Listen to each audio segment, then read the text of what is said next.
Welcome to something different. So, not a beer review, not a beer with Wraggy, although coffee with Wraggy, because I wasn't eating the bloody coffee.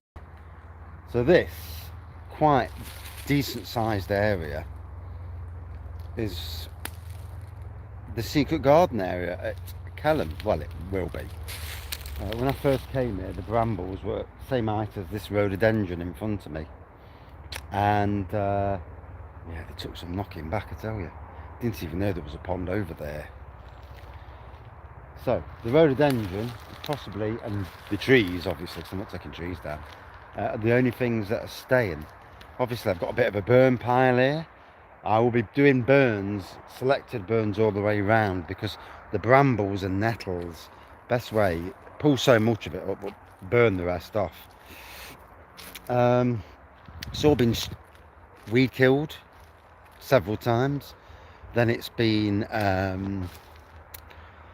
trimmed down, and then I started to rake most of it up last week. There's only like a bit there just in front, you can just see it brash. God, problem is there's years and years of debris off the trees, brambles, twigs, and whatever on the floor. So it takes a bit of time to to get it clear. So what I did yesterday, scratched out the soil here and put in cherry laurel. Now, cherry laurel can be an invasive plant, but it can also be a really good all year round hedge. And that's what I'm going to do. So I've got it there all the way down to the bench. Same here, all the way round, and I've obviously got quite a bit left to do. And that's going to go round, and that's going to, if I'm lucky, keep watering it, because it roots like a swine. But keep watering it, and with any luck it'll root. I am trying to grow some over at my other site as well, and the hopes and aspirations are that creates the edge, and you've got the walkway in and out where there's a gap. You can just see the gap there, yep, and then there's the gap further down. That's the walkway in and out. And what I've also done yesterday, I sowed a load of syrinchium. It's like a yellow flower. It looks like a bulb, but it's a yellow flower and really drought resistant, to create a walkway with those coming down. I mean, in the spring months, there'll be lots of bluebells. So spring and daffodils. So spring is a great time to walk down here and enjoy them. And then obviously we let the grass and the wildflowers, aka weeds, grow. So keeping an eye on the time, because I ain't got that long. 15-minute break. So just in front there's a big tree. Tree. It's obviously fell over. It's going to be chopped up. It's because it's knackered as it is. It's going to be chopped up, hopefully chipped up, and that is going to be the start of the kitchen garden area when the tree's gone, obviously. So along this line here, you can see this old scruffy looking fence that's buried over, and again, lots of shrubs along here, in here, under this canopy, like fuchsias and all sorts of stuff. And here we come to the edge of the site. So before you get into the farmer's woodland, or maybe just woodland, not quite sure. Never actually see anybody walking through here. To be fair, I've not seen any animals for a while either. I haven't seen no rabbits or anything. And you can tell how dry a year it is, because if you look at this dike thing here, it's basically just green blanket thing now, whatever you call it, weed. And the same here, this is the pond, so it's a good pond. You don't want that in your back garden. Take some bloody filling, wouldn't it? And round the edge is perfect because it's quite damp. So if you look all the way around, and what I've actually done, I've actually planted some, can you see, yeah, planted some butternut and pumpkins that were dying off.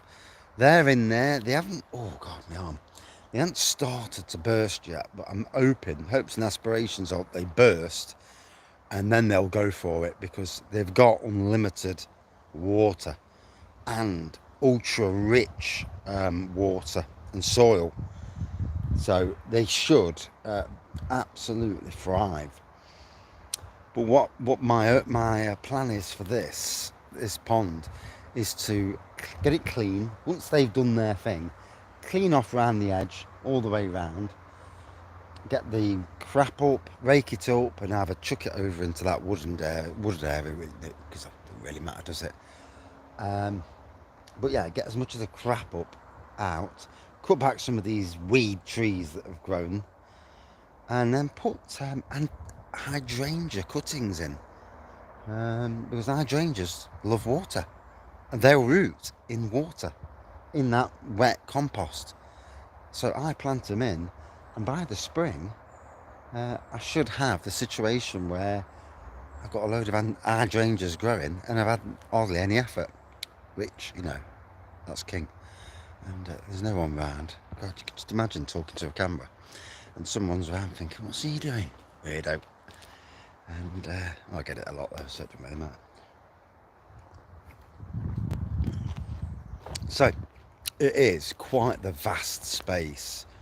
At home I've got rhododendrons, camellia, magnolia, cedar, and other things that I'm donating to this. So to create the garden that I want. And then then what I'll do, keep nibbling away, keep planting herbaceous perennials and nibble away at it and try and create some sort of an oasis. Because obviously over there in the background, you've got the, you can just about see it in the background. Yeah, you should be able to. You've got the Kelham house.